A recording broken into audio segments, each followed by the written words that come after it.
بسم اللہ الرحمن الرحیم، السلام علیکم ورحمۃ اللہ وبرکاتہ۔ نور اسلامک ٹیچر کے معزز ناظرین السامعین، امید ہے آپ سب خیریت سے ہوں گے۔ آئیے سب سے پہلے دعا میں شرکت کر لیجئے۔ اللہ رب العزت آپ سب کی تمام تر ضروریات اور حاجات کو پورا فرما دے، آمین یا رب العالمین۔ ناظرین اکرام، آج ایک اور خاص عمل، یہ شعبان المعظم کا اور رمضان المبارک کا میں آپ کو بتانے جا رہا ہوں۔ یہ عمل آپ شعبان میں بھی کر سکتے ہیں اور یہ عمل آپ رمضان المبارک میں بھی کر سکتے ہیں، اور یہ عمل اتنے فوائد رکھتا ہے کہ آپ سن کر حیران رہ جائیں گے کہ یہ تمام فوائد عمل سے، اور وہ عمل بھی اتنا مختصر سا۔ اللہ اکبر، سبحان اللہ۔ بے شک اللہ کے کلام میں بہت ہی زیادہ طاقت بھی ہے اور بہت ہی زیادہ برکت بھی ہے، لیکن ہم حاصل کرنے والے بن جائیں تو پھر ہماری زندگی میں کسی بھی چیز کی کبھی بھی کمی نہیں رہے گی انشاءاللہ عز و جل۔ آج کا یہ عمل جو ہے ایک قرآنی عمل ہے، قرآن مجید کی ایک مختصر سی سورت کا چند آیات کا یہ عمل ہے، لیکن اس کے فوائد سب سے پہلے سنتے جائیے۔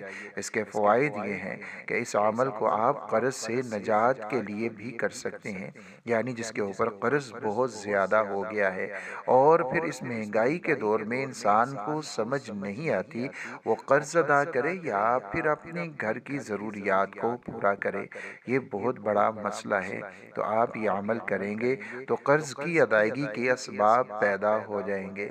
اگر ملازمت کا مسئلہ ہے، پڑھ لکھ لیا، ہاتھ میں ڈگری آ گئی، لیکن اب اگلا کام یہ ہے کہ ہمیں ملازمت نہیں ملتی، اور پھر نوجوان بہت زیادہ پریشان ہوتے ہیں، کوئی غلط رستے پر چلا جاتا ہے، کوئی ڈپریشن کا مریض ہو جاتا ہے، تو آپ پریشان مت ہوئیے، یہ عمل کیجئے۔ اور اسی طرح وہ ماں باپ جو اپنے بچوں کے رشتوں کے حوالے سے بہت زیادہ پریشان ہوتے ہیں، بچے جوان ہیں، بچیاں جوان ہیں، لیکن مناسب رشتے نہیں ملتے۔ ایک بات یہاں پر میں ضرور عرض کرنا چاہوں گا، وہ یہ ہے کہ رشتوں کے لیے جو ہمارے معیارات ہیں وہ معیار ہمارے بالکل دنیاوی اور لالچ والے ہوتے ہیں۔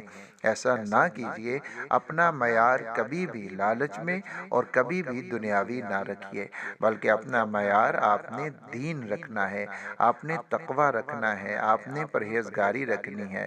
ایک طرف اگر ایک رشتہ ایسا ہے جو لاکھوں کروڑوں میں ہے لیکن وہ دیندار نہیں ہے، وہ بے دین ہے، اور وہ اللہ اور اللہ کے رسول کے احکامات کی بے حرمتی کرتا ہے اور وہ عمل نہیں کرتا، اور اس کے مقابلے میں اگر کوئی غریب ہے لیکن اس کے پاس مال نظر نہیں آتا پر وہ دین کے اوپر چلنے والا ہے، تو ہماری ترجیح دین ہی ہونی چاہیے۔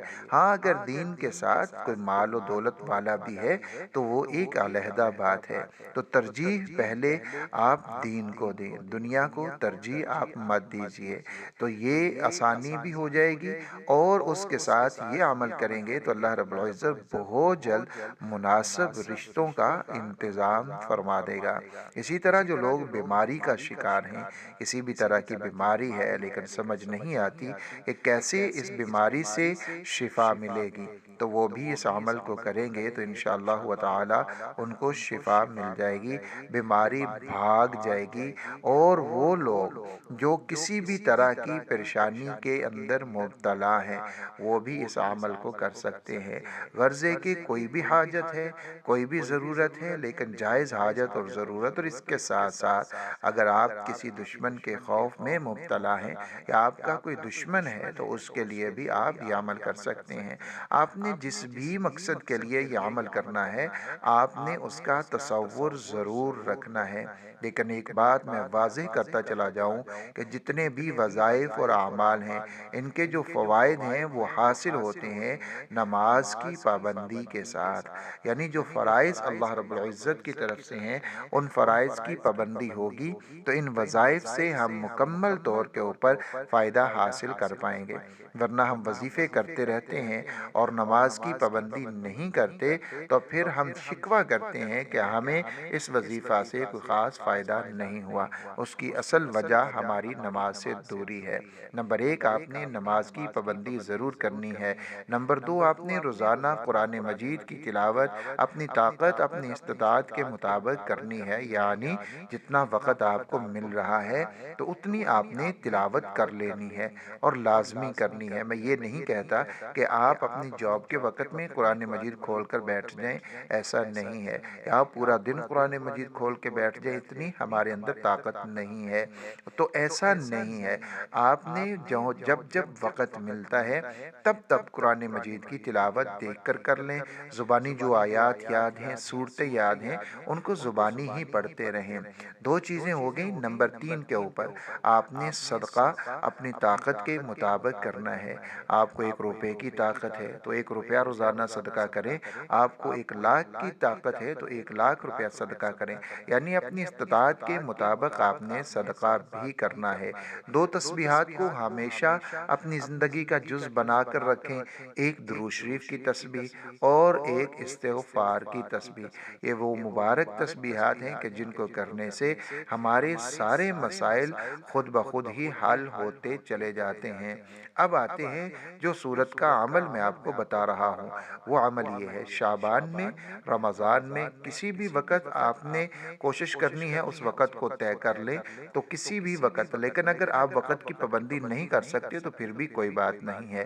وقت کی پابندی اصل میں اس لیے بتائی جاتی ہے کہ پھر انسان اس کا پابند ہو جاتا ہے اور وہ عمل کرتا رہتا ہے۔ لیکن اگر وقت کی پابندی نہ بتائی جائے اور ویسے ہی عمل بتا دیا جائے کہ آپ جب مرضی کر لیں، تو پھر ایک وقت ایسا ہوتا ہے کہ ہم ایک دن کر لیتے ہیں، دوسرے دن چھوڑ دیتے ہیں۔ لیکن جب وقت کی پابندی بتا کے کہا جاتا ہے کہ آپ نے اس وقت میں ہی کرنا ہے، تو پھر انسان اس کا پابند ہو جاتا ہے اور وہ عمل بھی کر لیتا ہے۔ عشاء کی نماز کے بعد آپ نے یہ عمل کرنا ہے۔ اس کے اول آپ نے 11 مرتبہ درود شریف پڑھنا ہے، آخر میں 11 مرتبہ درود شریف پڑھنا ہے، پھر آپ نے 33 مرتبہ سورۃ الکوثر کو پڑھنا ہے۔ سورۃ الکوثر کو آپ نے پڑھنا ہے، اول 11 مرتبہ درود شریف، آخر 11 مرتبہ درود شریف۔ لیکن جب آپ اس کو 33 مرتبہ پڑھیں گے تو آپ نے اپنے ذہن میں اپنے کام کا تصور، حاجت کو ضرور رکھنا ہے، اور ہر دفعہ آپ نے بسم اللہ کو ساتھ ضرور پڑھنا ہے۔ ناظرین کرام، اس کو آپ 1 دن کریں، 2 دن کریں، روزانہ کر لیں، اپنی حاجت کے پورا ہونے تک کر لیں۔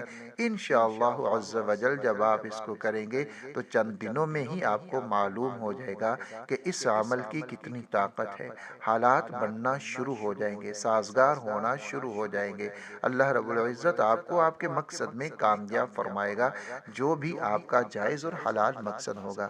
ہماری اس ویڈیو کو آپ نے شیئر کرنا ہے تاکہ دوسرے لوگوں تک یہ پیغام پہنچ سکے۔ اپنے گھر والوں کا بہت سارا خیال رکھیے گا۔ اللہ حافظ۔